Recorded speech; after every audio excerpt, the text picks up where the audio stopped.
కొల్లాపురం కృష్ణమారావు గారు, former chairman Telangana BC commission, ముఖ్య అతిథులు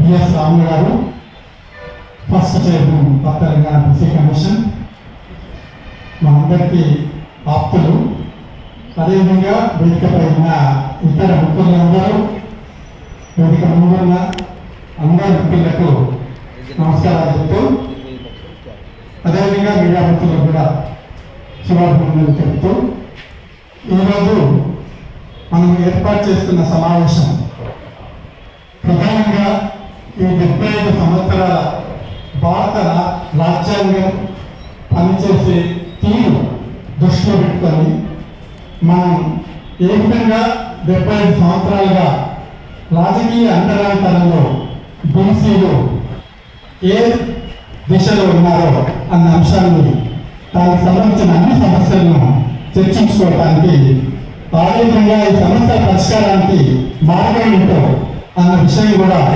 మనం ప్రధానంగా నిర్ణయించుకోవడానికి ఈ సమావేశాన్ని ఏర్పాటు చేయడం.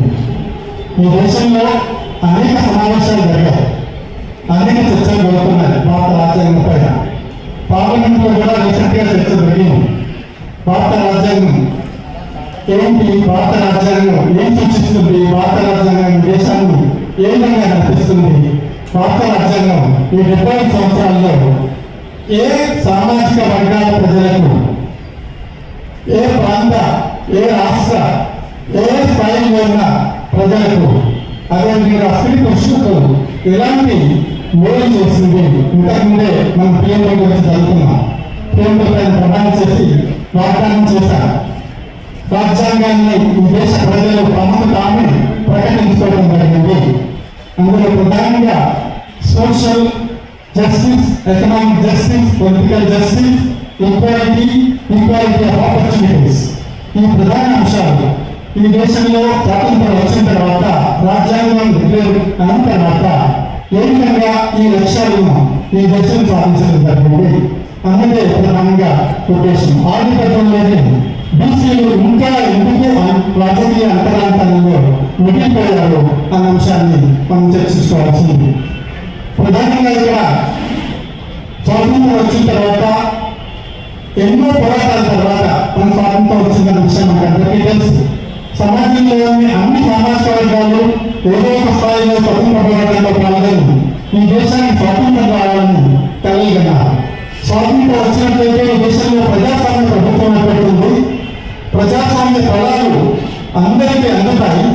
అదేవిధంగా ప్రజాస్వామ్య రీతిలో నిర్ణయాలు తీసుకోవడానికి అందరికీ రాజకీయ భాగస్వామ్యం లభిస్తుంది అని అందరూ ఊహించారు, కోరుకున్నారు, ఆకాంక్షలు కన్నా కళలు కన్నా ఆ కళలు నిజమయ్యాయా లేదా అనేది మనం పరిశీలించాల్సి ఉంటుంది. ఇక్కడ ప్రధానంగా నేను చర్చించే ముందు ఇద్దరు ముఖ్యమైన వ్యక్తులు రాజ్యాంగ నిర్మాణ సభలో మాట్లాడిన కొన్ని మాటలు మీకు వినిపించాలనుకుంటున్నా. అందులో ప్రధానంగా మన వెనుక ఉన్న డాక్టర్ బిఆర్ అంబేద్కర్, రాజ్యాంగ నిర్మాత, డ్రాఫ్టింగ్ కమిటీ చైర్మన్. వారు రాజ్యాంగం మొత్తం రాసిన తర్వాత ఏమన్నారో మనం వింటే, ఈ దేశంలో ఉన్న కోట్లాది బీసీ ప్రజలు ఏ స్థాయిలో ఉన్నారు అన్నది తన గురించి, ఏం జరగబోతుంది అన్నది, ఈ రాజ్యాంగం వాళ్ళకి ఏం చేయబోతుంది అన్నది ముందే చెప్పినట్లుగా మనకు అర్థమవుతుంది. ఈ ప్రకారం నేను మీకు చదివిస్తాను. డాక్టర్ బిఆర్ అంబేద్కర్ దీన్ని 14వ వాల్యూమ్ 1319 పేజీ లాస్ట్ పేరాలో ఈ అంశాన్ని నిర్వహిస్తారు. I was very sorry that the Constitution did not embody any safeguards for the BCs. Did not embody any safeguards for the BCs. I repeat, it was left to be done by the executive government on the basis of recommendations of the commission to be appointed by the President of India. రాజ్యాంగ drafting committee chairman, రాజ్యాంగ నిర్మాణ సభలో అనేక అంశాలపైన మాట్లాడుతూ ఆ తర్వాత చివరిగా చెప్పింది ఏంటంటే, ఈ రాజ్యాంగంలో బీసీలకు సంబంధించిన అంశం ప్రధానంగా మెన్షన్ చేయడం జరగబడలేదు అన్న విషయాన్ని చెప్పాడు.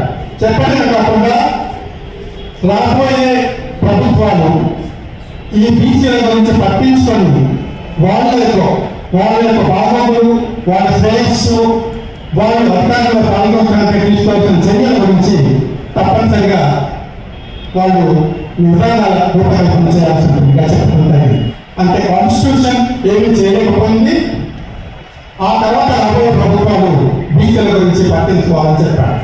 ఇంకొక రెండో వ్యక్తి ప్రధానంగా పంజాబ్ రావు దేశ్ముఖ్. ఇతను 21/11/1949లో చివరి మీటింగ్లో సమావేశంలో మాట్లాడుతూ ఇంకో భయంకరమైన నిజం మన కళ్ళ ముందు ఉంచుతారు. అదేంటంటే the people who are known as backward communities of India are not being treated as fairly as I would have liked them to be. It would be very desirable that the sympathy which we would show towards the STs should also in measure be extended to these people who are yet to see any benefits accruing from that we have achieved. ఇది ఇంకో ప్రధానమైన సమస్య. పంజాబ్ రాష్ట్రం senior leaders ఏం చెప్తారంటే SCs పైన మనం ఏదైతే ఆలోచన చేయడం జరిగిందో ఆ ఆలోచన బీసీస్ విషయంలో చేయలేకపోయాము. రాజ్యాంగంలో అలాంటి ప్రొవిజన్స్ ప్రత్యేకంగా క్రియేట్ చేయలేకపోయాము. ఇది చాలా సీరియస్ సమస్య అని చెప్పడం జరిగింది. కాబట్టి డాక్టర్ బిఆర్ అంబేద్కర్, పంజాబ్ రావు దేశ్ముఖ్ ఈ ఇద్దరు కూడా ప్రధానంగా రాజ్యాంగం ఏం చేసిందో మనం ముందుంచడానికి ప్రయత్నం చేశారు. ఆ తర్వాత ఏం జరిగింది? రాజ్యాంగం కూడా సమస్యను పరిష్కరించడానికి ప్రత్యేకంగా ప్రయత్నం చేయాలి. అంటే కులాన్ని ఈ దేశంలో లేకుండా చేయడానికి ఎలాంటి ప్రొవిజన్ కూడా క్రియేట్ చేయలేదు. కులాన్ని రద్దు చేయలేదు, కానీ కులం పట్ల వదిలేసింది కులం. కాబట్టి దేశంలో వేలాది సంవత్సరాలుగా కుల పీడితులైన ఏ సమాజాలు అయితే ఉన్నాయో ఆ సమాజాలు కాన్స్టిట్యూషన్ ఏర్పడినానికి ఏ స్థితిలో ఉన్నాయి అనేది రాజ్యాంగం రిఫ్లెక్ట్ అవుతుంది. కాబట్టి ఎస్సీ ఎస్టీ ప్రత్యేకంగా రాజ్యాంగ ప్రొవిజన్స్ క్రియేట్ చేయడం జరిగింది. కానీ బీసీలను పూర్తిగా ఉత్పత్తించడం జరిగింది. పంజాబ్ రాష్ట్రం చెప్పడం కాకుండా అనేక మంది మాట్లాడినట్లుగా ఏ విధంగా అయితే ఎస్సీ ఎస్టీలు అప్పుడు వాళ్ళ సామాజిక స్థాయి, ఆర్థిక స్థాయి, రాజకీయ స్థాయి ఏ విధంగా ఉండేదో దానికన్నా ఎన్నో రెట్లు అధికంగా బీసీలలో ఉన్న ఎంబీసీ కులాలు కానీ, సంచార జాతకు చెందిన కులాలు కానీ అప్పటికే వీళ్ళందరి డేటా 1931 ఉంది. రాజ్యాంగం అనుకుంటే, రాజ్యాంగ నిర్మాణం అనుకుంటే ఆ డేటా తీసుకొని ఇంకా వెనుకబడిన వర్గాలు, కులాలు ఏమైనా ఉన్నాయా అని పరిశీలించి వాళ్ళకు కావాల్సిన ప్రొవిజన్స్ స్పెషల్గా క్రియేట్ చేయాల్సిన అవసరం ఉంది. కాబట్టి ఎంతో వెనుకబడ్డ సంచార జాతర కులాలు ఆల్రెడీ ఉన్నాయి. అప్పటికే ఆ తర్వాత ముందే కాదు వాళ్ళని డిక్లేర్ చేయడం జరుగుకోవాలని కొన్ని కులాలు. కాబట్టి వాళ్ళని కూడా ప్రత్యేకంగా శ్రద్ధ తీసుకొని వాళ్ళకి కూడా ప్రొవిజన్స్ క్రియేట్ చేయడం జరగదు. కాబట్టి ఈ భయంకరమైన నిజాన్ని ప్రభుత్వాలు కట్టుకొచ్చి ఆ తర్వాత వాళ్ళు ఏం చేయకుండా మనం తెలుసుకోవాల్సిన అవసరం ఉంది. రాజ్యాంగం చెప్పిన ఇంకొక అంటే ఓబీసీలు లేదా బీసీలు అంటే ఎవరు అన్నది స్పష్టంగా డిఫైన్ చేయడానికి ప్రయత్నం చేయాలి.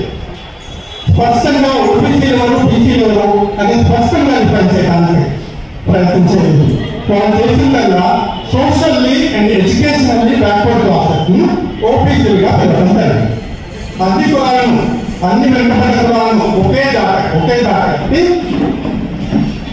బీసీ, ఎస్సీ, ఎస్టీ మైనారిటీలు అందరికీ ఒకే దాట కట్టి ఎస్సీ ఎస్టీలో ప్రత్యేకమైన ప్రొవిజన్స్ క్రియేట్ చేయబడినప్పటికీ రాజ్యాంగంలో బీసీలో ప్రత్యేకమైన ప్రొవిజన్స్ క్రియేట్ చేయబడకుండా బీసీలను కొంతవరకు డిఫైన్ చేయడానికి పార్టీని ప్రయత్నించి సోషల్లీ అండ్ ఎడ్యుకేషనల్లీ బ్యాక్వర్డ్ క్లాసెస్ను బీసీలుగా పెట్టింది.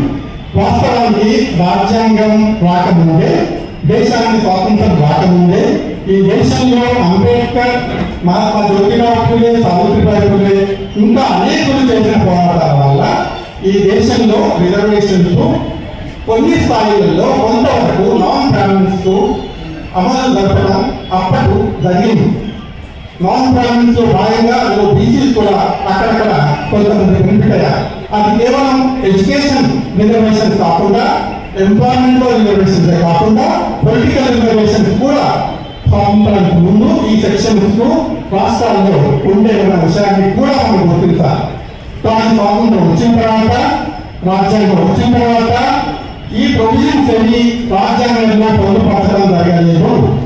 జరగకపోవడం వల్ల తమిళనాడులో పెరియార్ నాయకత్వంలో రాజ్యాంగాన్ని తగలబెట్టండి అని ఒక పెద్ద ఉద్యమాన్ని చేయడం జరిగింది. ఎందుకంటే మాకున్న ప్రొవిజన్స్ అన్నింటినీ రాజ్యాంగంలో చేర్చకపోవడం కాకుండా అంతకుముందు కమ్యూనల్ అవార్డ్స్ కానీ, కమ్యూనల్ రిజర్వేషన్స్ కానీ, ఉద్యోగాల్లో వాటికి రిజర్వేషన్ కానీ నాన్ బ్రాహ్మణ్ సెక్షన్స్ పెట్టకుండా ఈ రాజ్యాంగం చేసింది. కాబట్టి రాజ్యాంగం మాకు అక్కర్లేదు అని పెరియార్ రామస్వామి డిక్లేర్ చేయడం పెద్ద ఎత్తున ఉద్యమం జరిగింది. ఆ పెద్ద ఎత్తున ఉద్యమం చూసి నెహ్రూ ఫస్ట్ ప్రైమ్ మినిస్టర్ ఒకేసారి చెప్పారు, ఎక్కడో పొరపాటు జరిగింది, missing link in the constitution అని చెప్పడం జరిగింది. That missing link BCs OBCs involve చేయడం అదే జరిగింది. ఆ మిస్సింగ్ లింక్ అనేది ఆ తర్వాత కొనసాగింది. కాబట్టి పెరియార్ రామస్వామి నాయకత్వం చేసిన మహోన్నతమైన ఉద్యమాల వల్ల ఫస్ట్ కాన్స్టిట్యూషన్ అమెండ్మెంట్ జరిగింది. అంతకుముందున్న ప్రొవిజన్స్ ను కొనసాగించుకోవడానికి అవకాశం కల్పించబడింది. అదేవిధంగా ఏదైతే అంబేద్కర్ గారు చెప్పారో రాష్ట్రాల్లో తెలంగాణలో ప్రత్యేకంగా కమిషన్స్ ఏర్పాటు చేసుకుంది. ఆ కమిషన్ చేసిన రికమెండేషన్ ద్వారా కమిషన్ ఐడెంటిఫై చేసిన కులాలను బీసీలుగా గుర్తించి వాళ్ళకి కావాల్సిన ఎడ్యుకేషన్, ఎంప్లాయ్మెంట్, ఇతర రిజర్వేషన్ చేయడానికి ప్రయత్నాలు చేసుకోవచ్చని డిక్లేర్ చేయడం జరిగింది. కాబట్టి అప్పటి నుంచి పోరాటాలు అనేది కొనసాగుతూనే ఉన్నాయి అన్న విషయం మనం గమనించాలి. మనం ప్రేమలు ఇంతకుముందే ప్రేమల గురించి తెలుసుకున్నాం. యాక్చువల్గా అందులో 73 పదాలు ఉన్నాయి. ఆ 73 పదాలు ఈ దేశాన్ని ముందుకు రావాలి, ఈ ప్రభుత్వాలను ముందుకు తీసుకెళ్ళాలి. ప్రభుత్వాలు ఏ విధంగా ఎలాంటి విధానపరమైన నిర్ణయాలు తీసుకోవాలో చెప్పాలి. ప్రభుత్వాలు ఎలాంటి కార్యక్రమాలు తీసుకోవాలో చెప్పాలి. ఏ విధంగా ఈ దేశంలో పూర్తి సమానత్వం, సమానత్వం అంటే ఒక సమానత్వం కాదు, కంప్లీట్ ఈక్వాలిటీ అని చెప్పడం జరిగింది. కంప్లీట్ ఈక్వాలిటీ చెప్పడం జరిగింది. సమానత్వం, సమాన అవకాశాలు చెప్పడం జరిగింది. వాటి స్వేచ్ఛ సమానత్వాలు అందరికీ దక్కే విధంగా ఎలాంటి నిర్ణయాలు తీసుకోవాలో చెప్పడం జరిగింది ఈ 73 వర్డ్స్ లో. కాబట్టి ప్రభుత్వాలు ఈ విషయంలో ఏం చేశాయి అన్న దానిలో రాజ్యాంగంలో మనకు social justice, economic justice, political justice అన్నగారు. ఆ తర్వాత జరిగింది సోషల్ డిస్క్రిమినేషన్ అనేది నిరంతరంగా కొనసాగుతూ వచ్చింది 70 సంవత్సరాలు. అదేవిధంగా ఎకనామిక్ ఎక్స్ప్లాయిటేషన్ అనేది నిరంతరంగా 70 సంవత్సరాలుగా కొనసాగుతుంది. పొలిటికల్ మార్జినలైజేషన్ అనేది నిరంతరంగా కొనసాగుతుంది. కాబట్టి there is no social justice, there is no economic justice, there is no political justice even after 75 years of constitutional governance in this country అనేది ప్రధానంగా మనం గుర్తుంచుకోవాల్సిన అవసరం. కాబట్టి అనేక ప్రొవిజన్స్ ఉన్నాయి, ఈక్వాలిటీ గురించి, జస్టిస్ గురించి అనేక ప్రొవిజన్స్ ఉన్నాయి కాన్స్టిట్యూషన్లో. అవన్నీ జనరల్ ప్రొవిజన్స్, ప్రత్యేకంగా ఓబీసీలకంటూ క్రియేట్ చేయబడ్డ ప్రొవిజన్స్ లేవు. General development, general welfare, general welfare గురించి మాట్లాడటం జరిగింది. అంటే దాని అర్థం ఏంటంటే జనరల్ వెల్ఫేర్ అంటే అందులో అందరూ వస్తారని అనుకుంటాం. కానీ ఈ దేశంలో కులాలు ఉన్నాయి. ఈ దేశంలో కులాలు ఉన్నాయి కాబట్టి కులం అనేది అసమానతలను క్రియేట్ చేసింది. అసమానత మూలం కులమే. కులం అనేది దోపిడీ కులం. కులం అనేది ఒక హైరార్కీ స్థాయిలో ఉంటుంది. కులం అనేది ఒక సామాజిక వర్గం ఇంకా అనేక ప్రజానికి విధమైన అనేక సామాజిక వర్గాలను దోపిడీ గురి చేయడానికి కులమనే సాధనాన్ని ఈ దేశంలో వేల సంవత్సరాలుగా ఉపయోగించుకొని ఆ పైన ఉన్న బ్రాహ్మణులు, క్షత్రియులు, అదేవిధంగా వైశ్యులు, ఇంకా అదే అప్పర్నాస్ అందరూ కూడా ఈ దేశంలోని మొత్తం వ్యవస్థలు తమ గుప్పిట్లో ఉంచుకోవడం జరిగింది. అన్ని పార్లమెంటరీ వ్యవస్థలు కావచ్చు, నిర్ణయీకరణ చేసే ప్రతి వ్యవస్థ కావచ్చు, ఎక్కడ నిర్ణయాలు తీసుకోవడానికి అవకాశం ఉన్నా ఆ నిర్ణయాలు తీసుకుంటే ప్రతి వ్యవస్థను తమ గుప్పిట్లో ఉంచుకోవడం జరిగింది. ఈ దేశంలో మొత్తం టోటల్ ఎకానమీని తమ గుప్పిట్లో ఉంచుకోవడం జరిగింది. మొత్తం ఇండస్ట్రీస్ ను, మొత్తం ఎక్స్పోర్ట్స్ ను, కంప్లీట్ గా మార్కెట్ ను తమ నియంత్రణలో ఉంచుకోవడం జరిగింది. ఈ దేశంలో ఉన్న రా మెటీరియల్స్ తమ నియంత్రణలో ఉంచుకోవడం జరిగింది. ఈ దేశంలో ఉన్న ప్రొడక్టివ్ ఫోర్సెస్ తమ నియంత్రణలో ఉంచుకోవడం జరిగింది.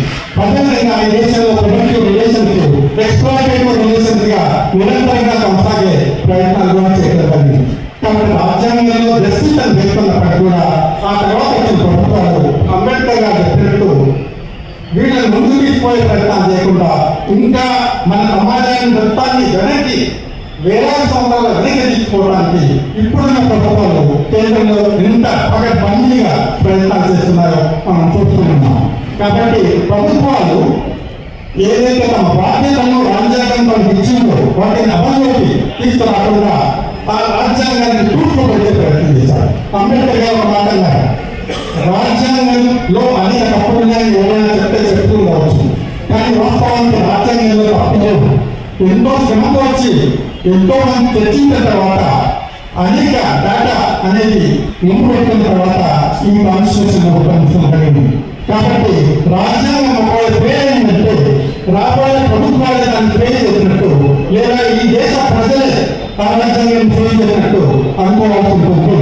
రాజ్యాంగాన్ని విజయవంతం చేయాలంటే అది ప్రజలపైన ఆధారపడింది, ప్రభుత్వాలపై మాత్రమే కాకుండా ప్రజలపై కూడా ఆధారపడింది. ప్రత్యేకంగా నాకు డాక్టర్ బిఆర్ అంబేద్కర్ చెప్పడం జరిగింది.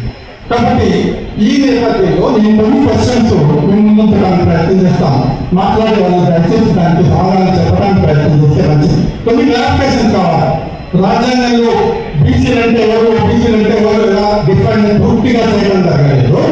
ఆ విధంగా చేయకపోవడం వల్ల ఈ దేశంలో వేలాది కేసులు సుప్రీంకోర్టు, స్టేట్ హైకోర్టు నుంచి సుప్రీంకోర్టులో వేలాది కేసులలో అసలు డెఫినిషన్ ప్రాపర్గా లేదు, ఎవరికి గవర్నమెంట్ వాళ్ళు డిఫైన్ చేసుకోపోయారు. కాబట్టి రాజ్యాంగంలో సోషల్ అండ్ ఎడ్యుకేషనల్ బ్యాక్వర్డ్నెస్ మాత్రమే కాకుండా ఒక కొత్త ప్రొవిజన్ అంటే ఎకనామిక్ బ్యాక్వర్డ్నెస్ తీసుకొచ్చారు.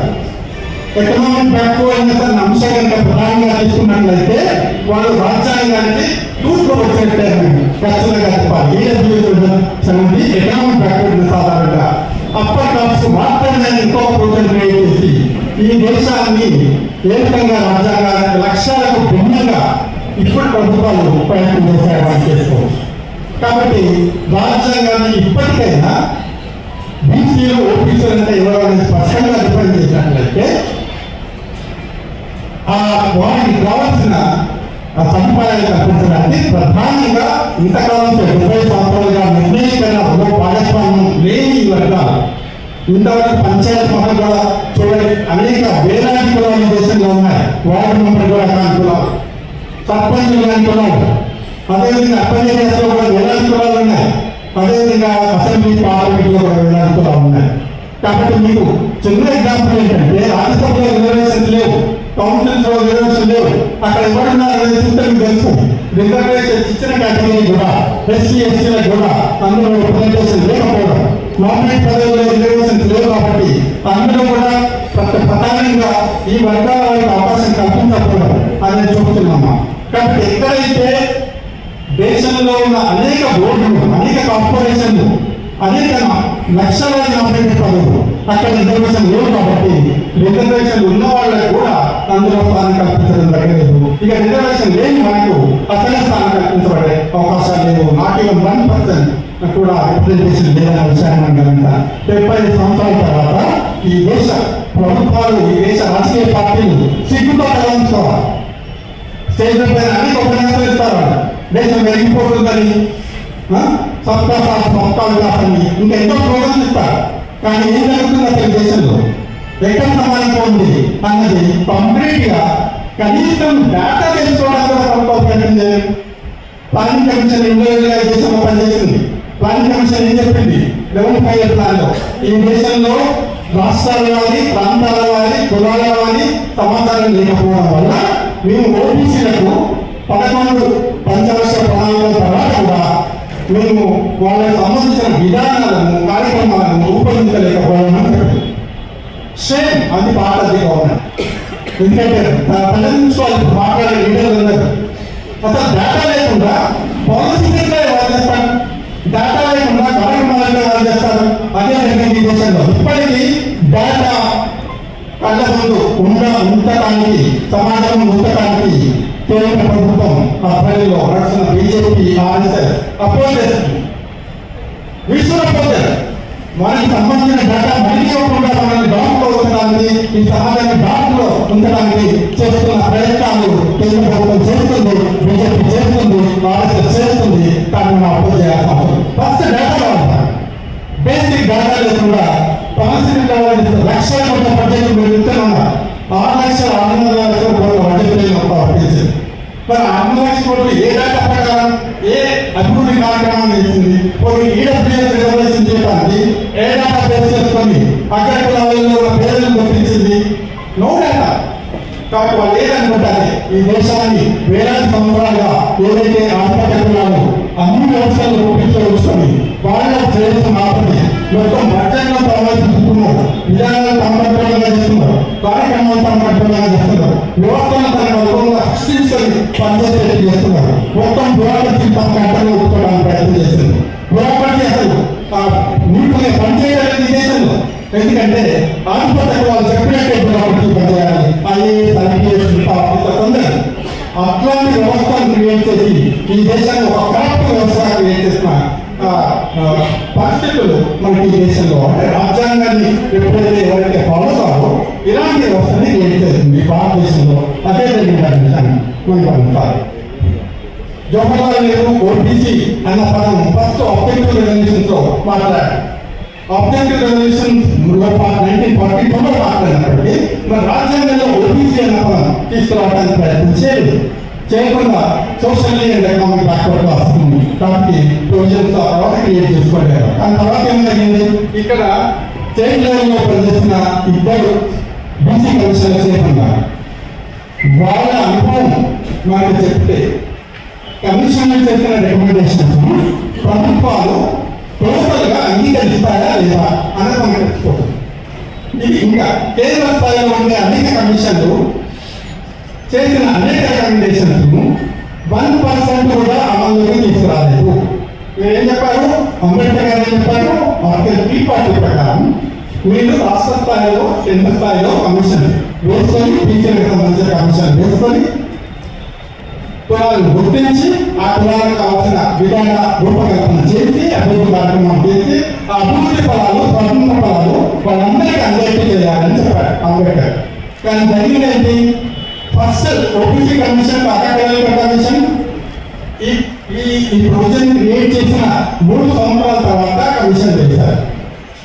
ఆ కమిషన్ మళ్ళీ తన సిఫారసులను ప్రభుత్వానికి సబ్మిట్ చేస్తే వాటిని చేస్తారు. ఆ తర్వాత మళ్ళీ సెకండ్ కమిషన్ ఎప్పుడు అపాయింట్ చేశారు, దాదాపు 25 సంవత్సరాల తర్వాత చేశారు. 26 సంవత్సరాల తర్వాత చేశారు. అంటే 26 సంవత్సరాలు అంతకుముందు 3 సంవత్సరాలు అసలు ఏమీ లేదు. ఈ దేశంలో ఓబీసీ కమిషన్ నేషనల్ స్థాయిలో లేదు. ఇక బీసీల గురించి అంబేద్కర్ చెప్పినట్టు ఏ గవర్నమెంట్ పట్టించుకోలేదు. ఆ తర్వాత మళ్ళీ ఏమైంది, మండల తర్వాత 30 సంవత్సరాల తర్వాత మళ్ళీ దాన్ని ఈ ఓబీసీ కమిషన్ నేషనల్ స్థాయిలో పనిచేసే ఓబీసీ కమిషన్ తో రాజ్యాంగపరమైన భద్రత కల్పించాలని చెబుతూ 1995 కరెక్ట్ చేయాలి. కాబట్టి అప్పుడు దానికి రాజ్యాంగ భద్రత కల్పించారు. అంతకుముందు రాజ్యాంగ భద్రత లేని కమిషన్ అన్నట్టు ఆర్టికల్ 3 ఉన్న రాజ్యాంగ భద్రత లేని కమిషన్లను మన ఒక్కరు కొట్టి ఈ దేశంలో ఓబీసీల అభివృద్ధి ప్రభుత్వాలకు బాధ్యత వహించాలి. ఇది ఎంతవరకు సమంజసం అనేది మనం క్వశ్చన్ చేయాల్సిన అవసరం ఉంది. అంటే తర్వాత 30 సంవత్సరాల తర్వాత మళ్ళీ రాజ్యాంగ భద్రత కల్పించారు. తర్వాత కమిషన్స్ అనేక రికమెండేషన్ చేశాయి. కానీ ఏ రకమైన మండల కమిషన్ లో ఉన్న ప్రధానమైన రికమెండేషన్సే అమలు కాలేదు ఈ దేశంలో. ఇంటిగ్రేటెడ్ ఆంధ్రప్రదేశ్ లో ఇటు తెలంగాణలో అనేక రికమెండేషన్స్ అమలులోకి తీసుకురావడం జరగలేదు. కమిషన్ చేసిన అనేక సిఫారసులు అసలు అమలు చేయడం జరగలేదు. రిజర్వేషన్ శాతం పెంచాలంటే దాన్ని పెంచినట్టు చేసి మళ్ళీ కోర్టులో దాన్ని వ్యతిరేకించడం చూస్తున్నాం. కాబట్టి సిఫారసులను ఈ దేశంలో అమలు చేయడం జరగట్లేదు. కాబట్టి ఇది రాజ్యాంగబద్ధమైన వ్యవస్థ అని అంటానికి వీలు లేదు అనేది మనం చెప్తాం. కాబట్టి రాజ్యాంగబద్ధమైన వ్యవస్థ మనకు కావాల్సిన అవసరం ఉంది. రాజ్యాంగబద్ధమైన వ్యవస్థ కావాలంటే పార్లమెంటులో మన ప్రభుత్వం ఉండాలి. పార్లమెంటులో మన సభ్యులు అత్యధికంగా వచ్చే అవకాశం ఉన్నప్పుడే మనకు అనుకూలమైన నిర్ణయాలు తీసుకోవడం సాధ్యమవుతుంది. రాష్ట్ర అసెంబ్లీలలో బీసీలకు అనుకూలమైన ప్రభుత్వాలు ఉన్నప్పుడే, పూర్తి అనుకూలమైన ప్రభుత్వాలు ఉన్నప్పుడే వారికి అనుకూలమైన నిర్ణయాలు తీసుకోవడం జరుగుతుందనే విషయాన్ని గమనించాలి. కాబట్టి వీటికి సమాధానాలు చెప్పాల్సిన అవసరం ఉంది. కులగణన ఎందుకు కేంద్ర ప్రభుత్వం చేయడానికి ఇష్టం లేదో సమాధానం చెప్పాల్సిన అవసరం ఉంది. వాళ్ళు చెప్పిన సమాధానాలన్నీ ఇంకా మనల్ని మభ్యపెట్టడానికే, ఇంకా మనల్ని వారి అన్యాయాన్ని గుర్చేయడానికి కొందరు అనుకోవాలి. కాబట్టి రాజ్యం ఎన్నో రాజ్యాంగాలు చేశారు. మరి ఓబీసీలకు సంబంధించిన నిర్వచనాల స్పష్టత ఎందుకు ఇవ్వలేదు? ఓబీసీలకు సంబంధించిన రాజకీయ రిజర్వేషన్ ఎందుకు ఇవ్వలేదు? ఓబీసీలకు ఒకవైపు రాజ్యాంగ సవరణలు మన పైన చెప్పినప్పటికీ ఇంకొకవైపు కోర్టులు కూడా వాళ్ళ పాలసీస్ అమలు చేయడం మొదలుపెట్టింది దేశంలో. కోర్టులు 50% రిజర్వేషన్లు ముందుందని అదొక పాలసీ మ్యాటర్. కోర్టులే పాలసీ చెప్తున్నాయి. రాజ్యాంగంలో లేనప్పటికీ లేని అంశాలని సుప్రీంకోర్టు దూరపరిచింది 50% ముందు అని. ఓకే, తర్వాత ఏం చెప్పింది? క్రీమీ లేయర్ పెట్టింది. క్రీమీ లేయర్ కూడా ఎక్కడుంది? రాజ్యాంగంలో లేదు, కానీ కోర్టులో ఇంపోజ్ చేశారు. అదేవిధంగా ఈడబ్ల్యూఎస్ రిజర్వేషన్ తీసుకొచ్చారు. అగ్ర కులాలకే రిజర్వేషన్. అగ్ర పేదలంటే ఈ దేశంలో అగ్ర కులాలు మాత్రమే అన్నట్టుగా అగ్ర కులాల రిజర్వేషన్ క్రియేట్ చేయడం 73rd 74 అమెండ్మెంట్ చేశారు. ఒకటి గుర్తుంచుకోండి. 73rd 74 అమెండ్మెంట్లో స్థానిక సంస్థలలో రిజర్వేషన్ అమలు చేయడానికి రాజకీయ రిజర్వేషన్, అక్కడ స్త్రీలకు రిజర్వేషన్ ఇచ్చారు. చాలా బాగుంది. ఓకే, కానీ బీసీల సంగతి ఏంటి? బీసీలకు ఎంత రిజర్వేషన్ ఇవ్వాలి అని మాత్రము 73rd 74 అమెండ్మెంట్స్ లో మెన్షన్ చేయడం జరిగింది. ఎంత రిజర్వేషన్ ఇవ్వాలి? జనాభా దాక్ష ప్రకారం ఇవ్వాలా లేక ఇంకేమైనా ఇవ్వాలి అన్నది ప్రశ్న. రిజర్వేషన్ ఉండాలి, నాయకత్వంలో వాళ్ళకి అవకాశం ఇవ్వాలి అని చెప్పింది. కానీ అక్కడ కూడా చెప్పాలి. ఇది భయంకరమైన సత్యాన్ని మనం గమనించాలి. ఏ విధంగా చట్టాలు చేస్తారు కానీ చట్టాలలో క్లారిటీ ఉండదు. చట్టాలు చేస్తారు, బీసీలకు ప్రత్యేకంగా ప్రొవిజన్ చేయించేది. ఇది మనం. కాబట్టి చివరికి మనకి మిగిలింది ఏంటి? ప్రభుత్వాలు మనంత లాభార్థులు. మోడీ గారు ఏమంటారంటే మనంత లాభార్థులుగా మీరు బిచ్చం ఇస్తే బిచ్చం తీసుకునేది పాపులేషన్, బీసీ పాపులేషన్ భిక్షం మాత్రమే అనుకునే స్థితిలో లాభార్థులుగా ట్రీట్ చేసింది. లాభార్థులు అంటే పీపీసీ ఇస్తారు, రకరకాల ఫ్రీ, అది ఫ్రీ, ఇది ఫ్రీ, ఇది ఫ్రీ. అది బడ్జెట్ లో మొత్తం కలుపుకున్నా అది 10% కూడా ఉంది. మొత్తం బడ్జెట్ లో మొత్తం మనకి ఇచ్చిన వాగ్దానాలు ఫ్రీగా ఇచ్చారని ఏదైనా తీసుకోండి, జాతీయ స్థాయి నుంచి ఇక్కడ వరకు అందులో ఉంటారు. కాబట్టి బీసీ చట్టాలు చేసినట్టుగా మేమే డిమాండ్ చేస్తాం. బీసీ చట్టాన్ని ఒక డాక్యుమెంటే క్రియేట్ చేసి ప్రభుత్వాలకు ఇచ్చా. బీసీ చట్టాన్ని చేయండి, ఓ బీసీ డిక్లరేషన్ చేస్తాం. 2 సార్లు చేస్తాం. 2013లో ఒకటి, రీసెంట్గా 24లో ప్రభుత్వానికి ఇస్తూ పోయాం. అన్ని రకాలుగా మేము రిప్రజెంటేషన్ తెస్తూ డేటా ఇస్తూ పోయాం. కానీ ప్రభుత్వాలు నిర్ణయాలు తీసుకోవడంలో ఇష్టం లేదు.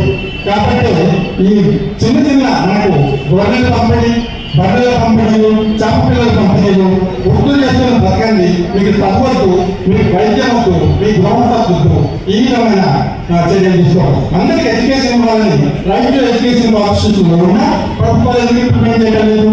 ఆర్థిక సూత్రాలలో మొత్తం ప్రమాణాన్ని ఎలా ముందు తీసుకోవాలని రాజ్యాంగంలో మోసం చేసిన ప్రభుత్వాలు దాని ఆధారంగా విధానాలు ఎందుకు రూపొందించలేదు?